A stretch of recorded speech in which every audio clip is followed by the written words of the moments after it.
In this episode, we will explore how to design a guiding document that will help your learners to successfully complete the learning assessment.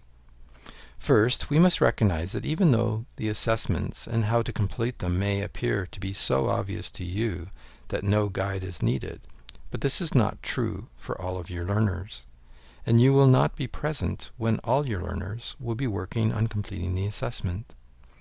Assessment guides can be in various forms, but they need to be recorded in a format that is easily retrievable by your learners when they need to refer to it as they are completing the assessment. This is typically done in a paper or electronic document.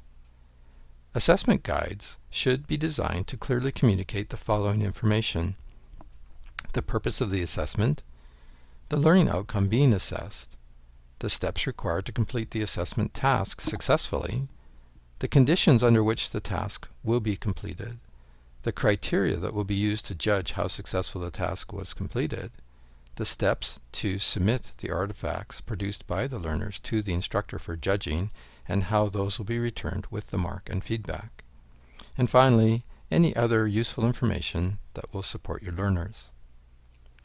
The best assessment guides are written to motivate the learners to invest their time and energies to give their best performance in completing the learning assessment.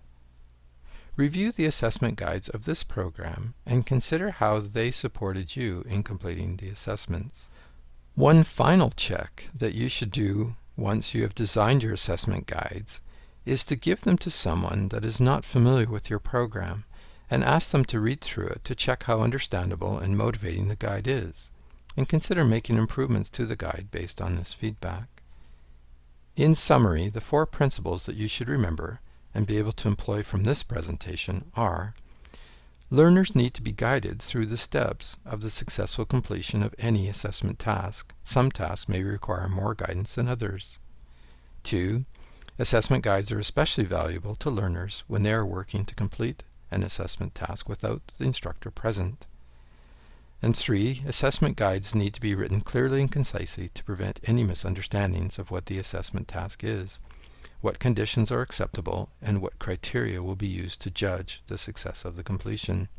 And finally, learners' decisions about the amount of time and energy to invest into the completion of learning assessments can be significantly motivated by a well-designed guiding document.